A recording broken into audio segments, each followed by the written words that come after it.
नमस्ते। अच्छा, बचपन की वो कविताएं तो याद ही होंगी जो हम सब ने कभी न कभी जरूर गुनगुनाई हैं। पर क्या कभी सोचा है कि उन सीधी सादी प्यारी सी धुनों में हमारी संस्कृति की कितनी गहरी बातें छिपी हो सकती हैं? तो आज हम यही करने वाले हैं। इन कविताओं के पीछे छिपे सांस्कृतिक राज जानने की कोशिश करेंगे। तो सवाल यही उठता है कि ये जो बच्चों के गाने हैं, ये क्या सिर्फ मनोरंजन के लिए हैं या फिर ये हमारी पूरी संस्कृति का एक छोटा सा आईना है? चलिए आज इसी दिलचस्प सवाल का जवाब ढूंढते हैं। हम भारत की दो बहुत ही मशहूर नर्सरी राइम्स को देखेंगे। पहली है एक मोटा हाथी, जो हमें बताती है कि एक साथ रहने में, एक समुदाय में कितनी ताकत है। और दूसरी है ऊपर पंखा चलता है, जो परिवार के प्यार और अपनेपन की कहानी सुनाती है। तो चलिए शुरू करते हैं हमारी पहली कहानी के साथ, एक मोटा हाथी। कहानी की शुरुआत होती है, जैसा कि अक्सर होता है, एक अकेले किरदार से, और वो किरदार एक मुश्किल में फंस जाता है। हमारा ये बेचारा हाथी अकेला है और बारिश में फंस गया है। यहीं से कहानी का असली मोड़ शुरू होता है। अब सवाल ये है कि वो क्या करेगा।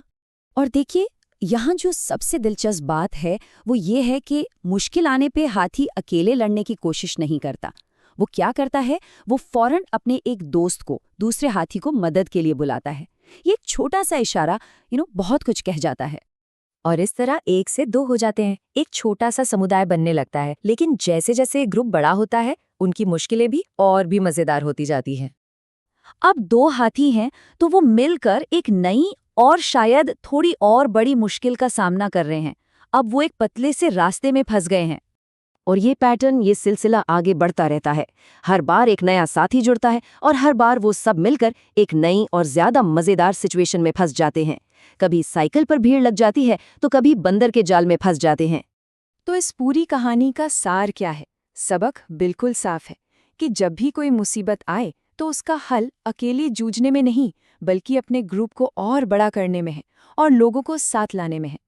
और आखिर में जब एक बंदर की मदद से वो सब आजाद होते हैं तो क्या होता है? वो सब यानी पूरा ग्रुप एक साथ मिलकर अपनी कामयाबी का जश्न मनाता है। अलग अलग नहीं, बल्कि एक टीम की तरह। चलिए अब इस जंगल की खुली दुनिया से निकलते हैं और एक घर के सुकून भरे माहौल में चलते हैं।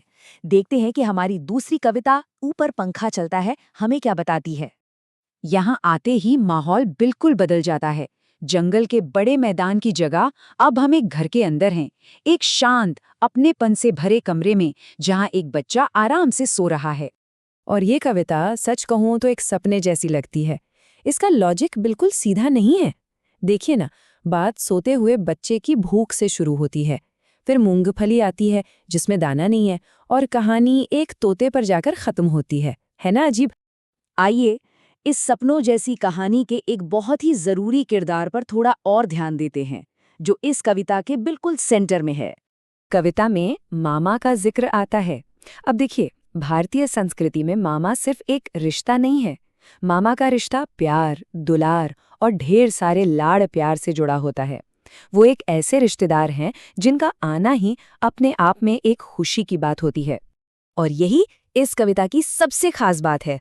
मूंगफली में दाना न होने की जो छोटी सी प्रॉब्लम है, उसे कोई सॉल्व नहीं करता, बल्कि मामा के आने से जो खुशी का माहौल बनता है, वो उस छोटी सी परेशानी से ध्यान ही हटा देता है। मतलब परिवार का प्यार और साथ ही असली हल है। तो अब जब हम बचपन में सुने इन दो बिल्कुल अलग अलग गीतों को एक साथ रखकर देखते हैं, तो हमें क्या तस्वीर दिखाई देती है? ये तुलना एकदम साफ कर देती है कि ये गाने हमें अनजाने में संस्कृति के दो सबसे मजबूत स्तंभों के बारे में सिखा रहे हैं। एक तरफ एक मोटा हाथी है जो बाहरी दुनिया की मुश्किलों और समुदाय की ताकत की बात करती है, और दूसरी तरफ ऊपर पंखा चलता है जो घर के अंदर की जरूरतों और परिवार से मिलने वाले आराम और देखभाल पर जोर देती है। तो यही वो बुनियादी सबक है जो खेल के मैदानों और घरों में गाई जाने वाली इन मासूम सी धुनों में बहुत गहराई से बसे हुए हैं। एक हमें सिखाती है कि एकता में बल है, और दूसरी ये कि परिवार ही असली खुशी और सुकून का जरिया है। तो ये हमें इस सोच के साथ छोड़ जाता है कि हम सब ने बचपन में जो कविताएं सुनी हैं वो सिर्फ मनोरंजन के लिए नहीं थीं। वो शायद हमारी संस्कृति को समझने का पहला और सबसे मजेदार तरीका थी।